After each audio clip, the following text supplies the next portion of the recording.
I think that it was not only me, it was the whole Greek people, practically not mad, enraged about what is happening in the country.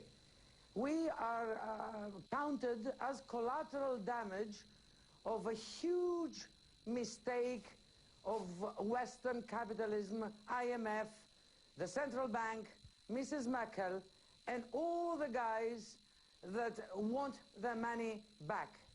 Yes, well, you may well be that, but the fact is they do want their money back, and they've told Greece it's time to start playing by the same rules as everybody else. Yeah, but I have to explain you something. You lend money to somebody with the hope of taking it back.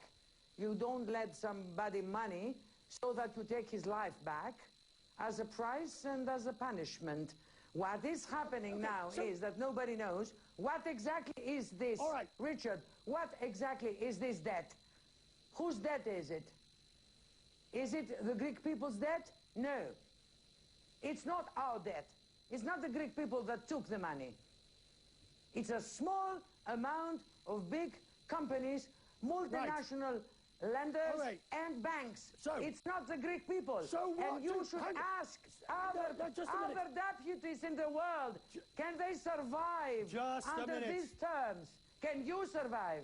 Just a minute. What do you want from your Eurozone partners, then? What do you want them to do? Because they basically say, look, we can't keep sending money to Greece. Greece hasn't got the money to pay back the debts. It's going to have a reform of the economy. So what do you want?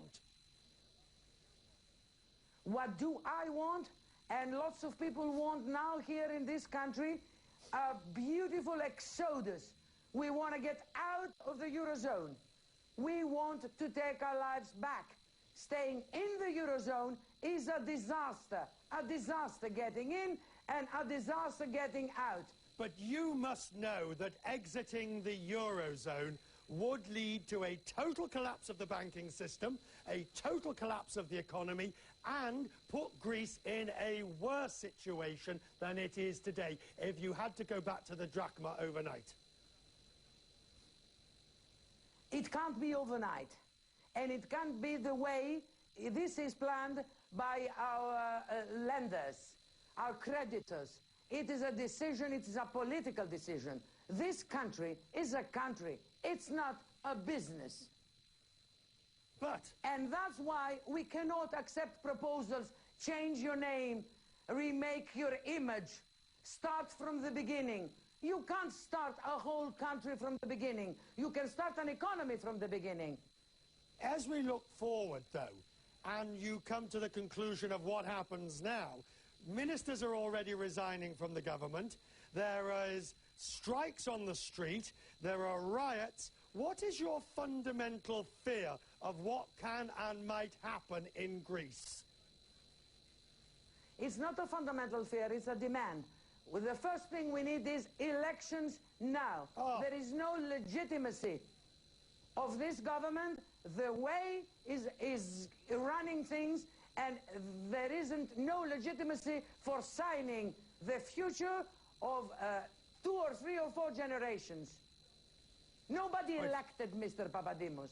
He was picked up and selected as the available man to do the job that is against us. Okay, so when elections now. Who's afraid in a democracy of elections? Who is afraid? When the Eurozone leaders say that there has to be another 300 million in cuts, that all political parties have to sign up to the deal so that they can't change after an election when it comes, what is your message back to Brussels?